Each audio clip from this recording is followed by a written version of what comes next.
বিসমিল্লাহির রহমানির রহিম। প্রিয় দেশবাসী, আসসালামু আলাইকুম। পবিত্র মুহররম মাসে আমরা আরেক কারবালা দেখলাম। সারা দেশে শহীদদের লাশের সারি আর আহতদের কান্নায় বাংলাদেশ যেন আজ এক রক্তাক্ত কারবালা প্রান্তর। খুনি হাসিনার খুনি বাহিনী সারা দেশকে রক্তাক্ত কারবালায় পরিণত করেছে। ছাত্রছাত্রীদের প্রতি হাসিনার কেন এত আক্রোশ? কেন শিক্ষার্থীদেরকে পাখির মতন গুলি করে হত্যা করা হলো? কেন দীর্ঘ হচ্ছে লাশের মিছিল? কেন আজ 10,000-এরও বেশি ছাত্রছাত্রীকে নির্মমভাবে আহত করা হলো? কি ছিল এই নিরপরাধ ছাত্রছাত্রীদের অপরাধ? এই ছাত্রছাত্রীরা তো হাসিনার 400 কোটি টাকার পিয়ন হওয়ার কোনো সুযোগ তারা চায়নি। এই ছাত্রছাত্রীরা তো বিনা ভোটের এমপিও হতে চায়নি, কিংবা হাসিনার অবৈধ ক্ষমতার ভাগও তারা চায়নি। তারা শুধু চেয়েছিল ন্যায্য চাকরি বিধি, কোটা সংস্কার চেয়েছিল তারা। স্বাধীন বাংলাদেশের স্বাধিকার এবং সম্মান নিয়ে সচ্ছলভাবে বাঁচার সুযোগ চেয়েছিল তারা। অথচ এই ছাত্রছাত্রীদেরকে তুচ্ছ তাচ্ছিল্য করা হয়েছে। ছাত্রছাত্রীদেরকে অপবাদ, অপমান, অপদস্থ করা হয়েছে। নিরস্ত্র সাধারণ ছাত্রছাত্রীদের উপরে পুলিশের ইউনিফর্ম পরিয়ে ছাত্রলীগ, যুবলীগের সন্ত্রাসীদেরকে লেলিয়ে দেওয়া হয়েছে। এই খুনিরা আবু সাইদের চিতানো বুকে গুলি করতে দ্বিধা করেনি। খুনিদের বন্দুকের নল থেকে নরসিংদীর কিশোর তামিমও রেহাই পায়নি। প্রিয় দেশবাসী, রক্তের হোলি খেলা চালিয়ে খুনি হাসিনা এখন নাকি সংলাপ করতে রাজি। হাসিনার রাজি নারাজিতে এখন আর কিছুই যায় আসে না। শহীদদের রক্ত মারিয়ে ছাত্রছাত্রীরাই খুনি হাসিনার সঙ্গে এখন আর সংলাপ করতে রাজি নয়। ছাত্র জনতা খুনি হাসিনার কাছে হত্যাকাণ্ডের বিচারও চায় না। ছাত্র জনতা খুনির কাছে কিসের বিচার চাইবে? হাসিনা নিজেই তো ঠান্ডা মাথার খুনি। ঠান্ডা মাথায় সে এতগুলো নিষ্পাপ প্রাণকে হত্যা করেছে, খুন করেছে।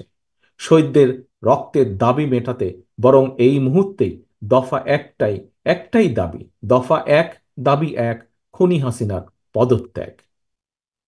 প্রিয় দেশবাসী, কোটা সংস্কার আন্দোলনের বীর শহীদদের রক্ত বৃথা যাবে না ইনশাল্লাহ। বৃথা যেতে পারে না ইনশাল্লাহ।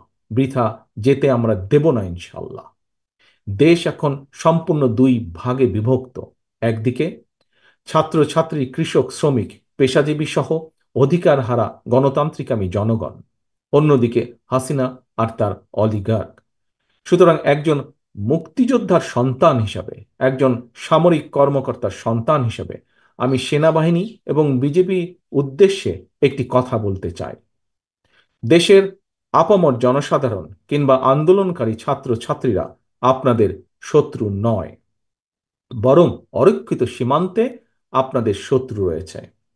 সুতরাং নিজেকে যদি দেশপ্রেমিক মনে করেন, যদি আত্মমর্যাদা উপলব্ধি করেন, পারলে তাহলে অরক্ষিত সীমান্তে গিয়ে সাহসের পরিচয় দিন, ভূমিকা রাখুন। আন্দোলনকারী ছাত্রছাত্রীরা আমার, আপনার, আমাদের কারো ভাই, কারো বোন কিংবা স্বজন। সুতরাং ছাত্রছাত্রীদের বুকে গুলি করে কিংবা তাদের সঙ্গে সংঘাতে লিপ্ত হওয়া আপনার কাজ নয়, অথবা সাহসেরও পরিচয় নয়। এবার আমি আইন শৃঙ্খলা বাহিনীর উদ্দেশ্যে কয়েকটি কথা বলতে চাই। একজন ব্যক্তি কিংবা ক্ষমতাসীন রাজনৈতিক দলের হীন রাজনৈতিক স্বার্থ রক্ষা করা আপনাদের দায়িত্ব নয়। আমি পরিষ্কারভাবে বলতে চাই, ছাত্রছাত্রীদের বুকে আর একটি গুলিও চালাবেন না। অতি উৎসাহী হয়ে থাকলে নিজের বিপদ ডেকে আনবেন। দয়া করে তা করবেন না। মনে রাখবেন, হাসিনার সময় ফুরিয়ে গেছে, কারণ আবু সাইদরা এখন আর বুক পেতে গুলি নিতে ভয় করে না। সুতরাং মানুষ খুন করে হাসিনাকে আর টিকিয়ে রাখা যাবে না।